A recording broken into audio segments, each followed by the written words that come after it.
Bonjour et bienvenue dans ce nouvel épisode. Je suis ravi de vous retrouver. Salut Romuald. Salut! Alors, dans ce nouvel épisode, nous allons parler d'une nouvelle fois de la promesse, mais à un stade différent. Alors, dans l'épisode précédent, on a parlé de pourquoi c'est important de partir de soi et pas forcément du besoin des autres. On vous a d'ailleurs donné une liste de questions que vous pouvez télécharger sur la plateforme marketinghumaniste.com. Je vous invite fortement à y répondre, très important, et ensuite de passer à cette vidéo si ce n'est pas encore fait, ou à ce podcast. Alors, dans l'épisode d'aujourd'hui, on va décliner la promesse en différentes parties et on va voir pourquoi vraiment cette promesse, c'est une promesse que vous faites au monde en fait. C'est une promesse business, mais je sais plus. J'ai perdu mes Ah mots. bah alors t'inquiète pas, je Allez, suis là. vas-y, tu Cette, reprends le truc? voilà, on va vous expliquer en quoi la promesse que vous faites au monde est vraiment importante. On va partir de soi, c'est-à-dire, comme on l'a dit la dernière fois, partir de soi et non pas du besoin des autres. C'est ce qui différencie, encore une fois, le marketing humaniste du marketing classique. Donc là, on est parti de soi. Je vous engage à regarder la vidéo pour savoir comment faire la première vidéo. Une fois que on s'est centré sur soi, on s'est aligné avec soi, on a trouvé son besoin de contribuer. Par exemple, moi, mon besoin de contribuer, c'est j'aide mes clients à changer le monde. J'avais vraiment besoin que ça sorte de moi et un jour, ça m'est tombé dessus. J'observais une de mes clientes, ça faisait 48 heures que j'étais en train de faire un stage avec elle. J'y étais allé en tant que marketeur. Je suis ressorti transformé du stage et pas en tant que marketeur. Et cette cliente, je voyais en cercle tous ses clients à elle transformés au bout de 48 heures. Leur visage était complètement détendu, ils étaient souriants, ils étaient relaxés. Certains étaient plus droits, plus redressés. D'autres étaient beaucoup plus tournés vers les autres. Bref, ils étaient vraiment transformés, c'était plus les mêmes personnes, c'était vraiment extraordinaire. C'était un moment de constatation de la puissance de la vie qui était vraiment génial. Et quand j'ai vu ça, je me suis dit, waouh, cette femme, elle change le monde à son échelle. Et là, je me suis posé la question, je me suis dit, et moi, alors finalement, je fais quoi? Vu qu'elle, c'était ma cliente, je me suis dit, bah moi, j'aide mes clients à changer le monde. Et c'est comme ça que tout a démarré pour moi. Je me suis basé sur cette vibration de j'aide mes clients à changer le monde. Et mon besoin de contribuer était aussi vaste que besoin de changer le monde, besoin d'aider mes clients à changer le monde. C'est comme ça que je contribue à mon échelle à l'épopée humaine. D'accord. Et donc la question que tu t'es posée, c'est en fait, et moi, qu'est-ce que je fais? Et moi, comment je contribue? Qu'est-ce que je change dans le monde? Donc on vous invite à vous poser la question, cette belle question, parce que c'est une question vaste, mais c'est une question qui est hyper importante. Qu'est-ce que j'ai envie de changer dans le monde? En quoi je contribue? En quoi je rends le monde meilleur? Et pas simplement dans ce que je crois que je pourrais faire dans mon petit ego étriqué, non. Qu'est-ce que j'ai vraiment envie de faire si jamais j'avais tout le temps disponible, tout l'argent disponible, si j'étais pas limité au niveau de l'énergie, au niveau de mes moyens, au niveau de mes relations? Qu'est-ce que je voudrais changer? En quoi je voudrais contribuer? Et à partir de là, il y a quelque chose qui va vous arriver dans le cerveau, qui va vous tomber dessus et qui va vous dire, ouais, moi je veux faire ça. Ça et rien d'autre. C'est ça que je veux faire. Ok. Est-ce que tu as un petit conseil pour les personnes qui, parce que c'est pas vraiment notre cas, mais les personnes qui mentalisent énormément? Oui, il Les faut personnes qui seraient, juste quand elles se posent la question, qui se disent, mais moi, il n'y a rien qui me tombe dessus. justement, c'est pas quelque chose qu'il faut chercher mentalement. Il faut pas chercher à trouver une réponse. Il faut plutôt être dans le lâcher prise et attendre que quelque chose arrive. Donc c'est pas D'accord. vous qui allez trouver. On va vous envoyer un message. Donc, à la limite, on peut même se permettre de laisser passer quelques heures, voire quelques jours, et il y a forcément quelque chose qui arrivera. Voilà. Vous allez avoir D'accord. l'impression qu'il y a une évidence qui vous tombe dessus et un jour vous allez vous dire bah voilà, moi je veux faire ça. Et d'ailleurs, cette évidence, moi, ça s'est pas formulé comme ça, j'aide mes clients à changer le monde. Cette évidence, ça s'est décliné comme ça. J'aide mes clients à diffuser le savoir humaniste grâce à Internet. Dans ma tête, j'ai entendu diffuse le savoir humaniste et tu connaîtras l'abondance. Je vous donne exactement les mots que j'ai entendus. Diffuse le savoir humaniste et tu connaîtras l'abondance. J'ai tout de suite su que l'abondance que j'allais connaître n'était pas forcément une abondance financière, mais que j'allais être extrêmement riche à la sortie de cette diffusion du savoir humaniste. Et un an après avoir entendu cette évidence dans ma tête, je peux vous dire qu'effectivement, je suis extrêmement riche. J'ai beaucoup de gratitude envers mes clients, envers les experts qu'ils sont, beaucoup de gratitude parce que le savoir qu'ils diffusent, j'en bénéficie. J'arrive à comprendre ce qu'ils font, à m'enrichir à leur côté, et ça n'a pas de prix. Effectivement, je gagne de l'argent, mais je veux vraiment insister sur le fait que je m'enrichis encore beaucoup plus humainement que financièrement, grâce à la proximité avec des gens aussi exceptionnels. Et chose non négligeable, c'est de contribuer à diffuser leur savoir, mais de manière éthique, qui est la cerise sur le gâteau. Qui est la cerise sur le gâteau et à la fois un sine qua non. Il Voilà. faut forcément que ça soit là, sinon un, ça marche pas, puis deux, on n'a pas envie de le faire, quoi. On n'a pas envie de le faire autrement. Donc, pour en revenir à quelque chose, vous avez un besoin de contribuer au fond de vous, il faut que ça sorte, ce besoin de contribuer. Vous savez qu'il est là, vous avez envie de faire quelque chose de votre vie. C'est souvent comme ça qu'on le ressent. J'ai envie de faire quelque chose de ma vie, je suis insatisfait, j'ai besoin de faire quelque chose qui compte. Eh bien, je vous encourage à faire le pont entre besoin de contribuer et écrire votre promesse. Alors, j'ai mis promesse business, mais c'est votre promesse à vous. Écrivez la promesse de ce que vous pouvez apporter au monde. Qu'est-ce que vous pouvez apporter au monde? Écrivez-le.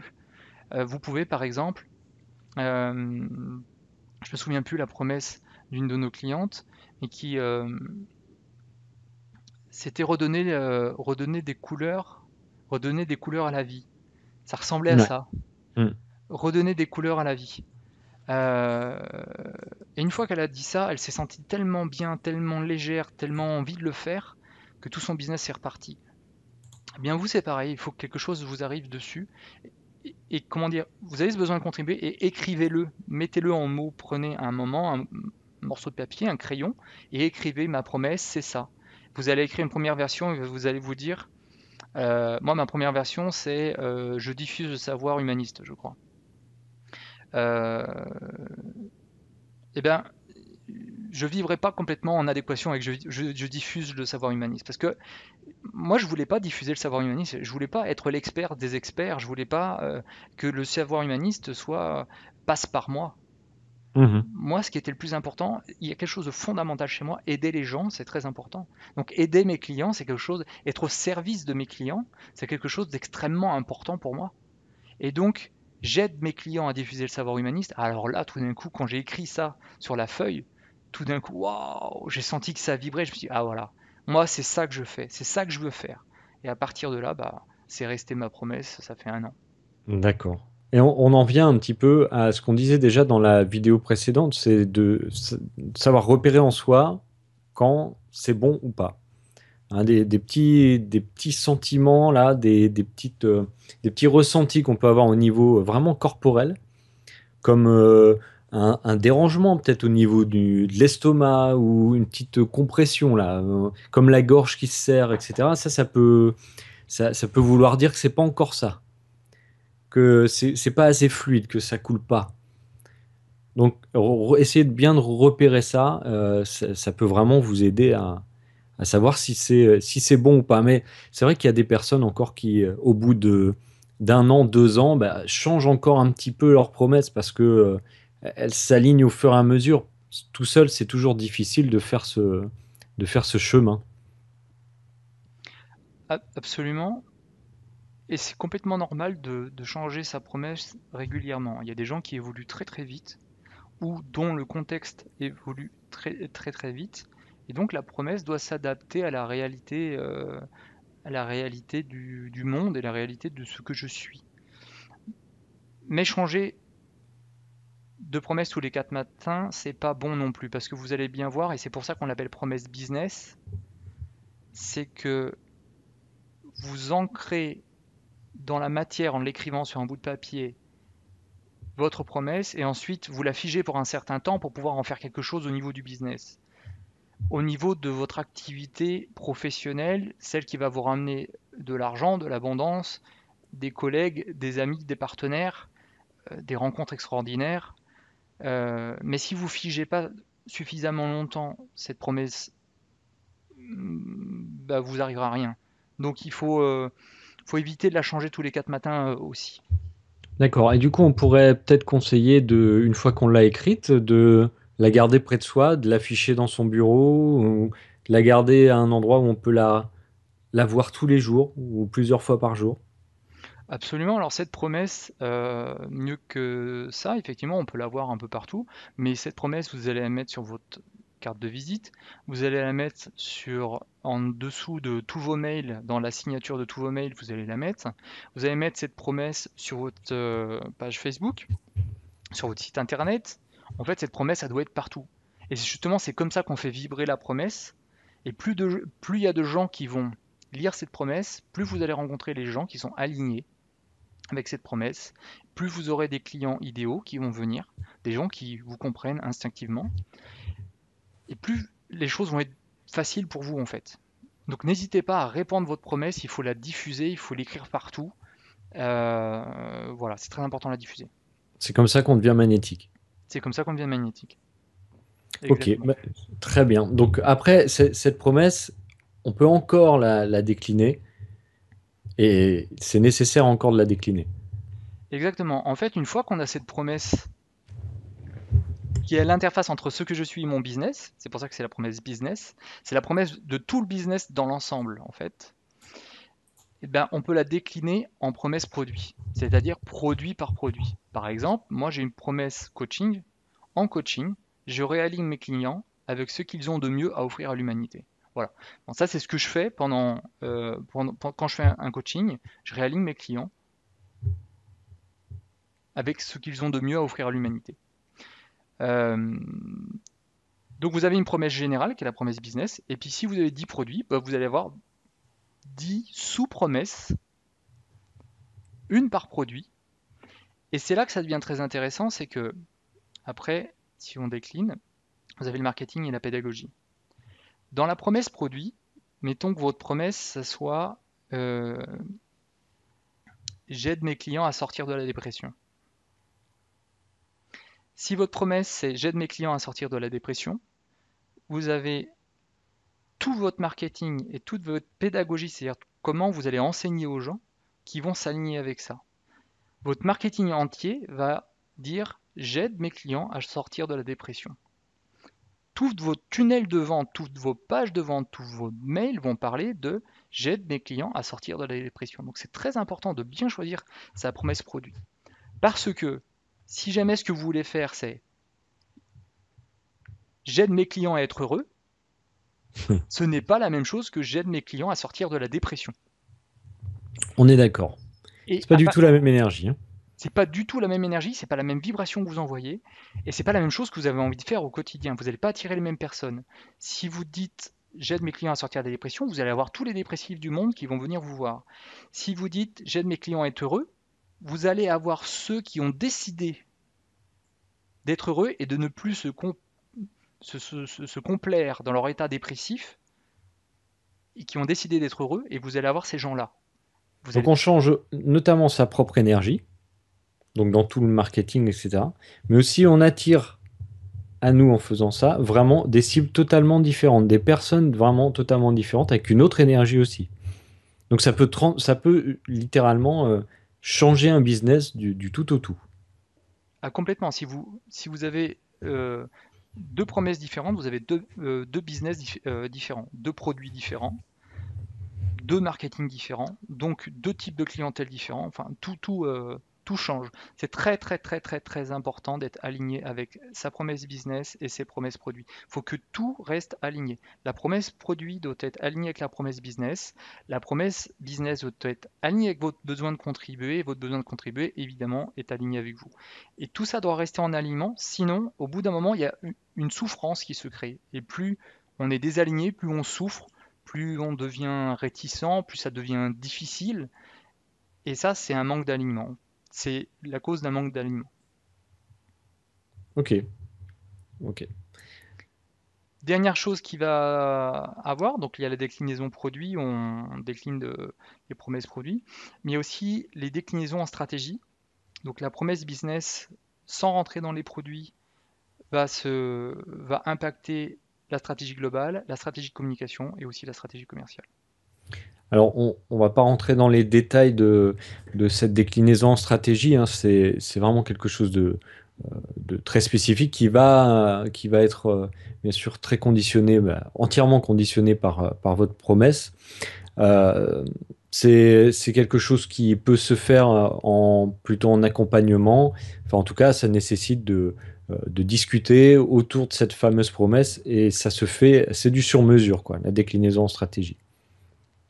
Ah oui, absolument, c'est quelque chose qu'on fait vraiment au cas par cas. C'est hallucinant pour la même demande de départ, à quel point on arrive à des stratégies complètement opposées à la fin, parce que la personne en face n'est pas la même en fait. On n'a pas le même client entre deux clients différents. Souvent, ils viennent me voir en me disant bonjour, je voudrais un tunnel de vente, je voudrais vendre en ligne. Et Hmm. l'autre, il me dit bonjour, je voudrais vendre en ligne. Et à la fin, il y en a un qui repart avec un tunnel de vente classique, et ainsi de suite. Et l'autre, on a fait quelque chose de complètement différent avec un système d'abonnement, une seule page de vente, un mailing très léger, et, presque invisible au niveau du marketing pour faire en sorte que ses clients se sentent rassurés, mais par contre très long, avec par exemple 15, 20, 30 mails. Et du coup, on n'a pas du tout les mêmes stratégies. Et il y en a, chose importante quand même, qui repartent même avec une toute autre idée de ce qu'ils voulaient faire au début. Oui, Et, et qui repartent avec bah, autre chose, une vision claire d'en fait ce qu'ils veulent faire vraiment dans la vie et qui n'a même limite rien à voir avec ce pourquoi ils étaient venus. absolument. Et ça, c'est superbe.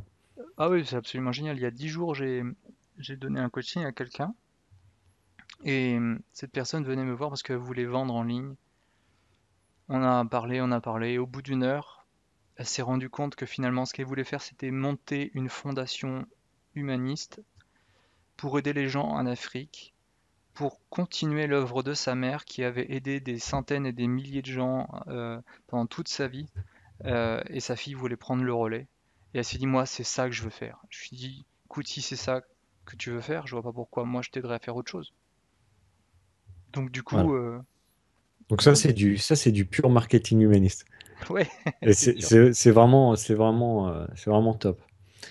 Donc, vous voyez l'importance, pour revenir au cœur du sujet, vous voyez vraiment l'importance de travailler bien sur cette promesse business, sur cette promesse, ce besoin de contribution, et que ça parte de vous avant tout, avant de partir d'une éventuelle niche ou d'une...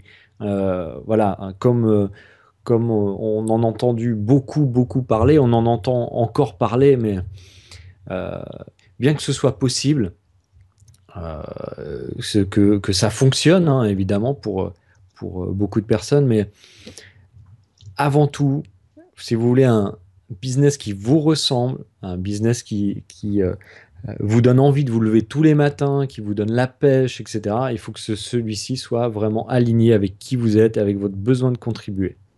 Voilà, alors maintenant, comme vient de l'indiquer Romuald, écrivez votre promesse sur une feuille de papier, sur un post-it, n'importe, que vous laissez devant vous, et puis essayez de ressentir ce qui se passe à l'intérieur. Est-ce que ça vibre? Voilà. Est-ce que ça coule? Est-ce que c'est fluide ou est-ce qu'il reste encore un petit nœud et qu'il faut peut-être changer deux, trois mots ou peut-être un seul mot qui va résonner différemment? La bonne promesse, c'est celle que quand vous allez la relire dans 15 jours, vous allez avoir la même joie que tout de suite. C'est-à-dire, ça va couler de joie à l'intérieur. Vous allez dire, ah ouais, c'est trop ça. J'adore cette phrase. Voilà, ça c'est vraiment le plus important. Et mettez-vous toujours, projetez-vous en train de la dire, cette promesse, de vous présenter avec. C'est super important. Là, vous allez vraiment savoir si c'est bon ou pas. On a fait le tour pour cette promesse. Ouais, on a fait le tour là. Voilà, alors si évidemment si vous voulez aller plus loin, si vous avez besoin d'aide pour, euh, pour établir cette promesse, travailler dessus, voir vraiment voir si c'est aligné avec vous, avec ce que vous avez envie de faire, ben, vous avez une session qui vous est totalement offerte.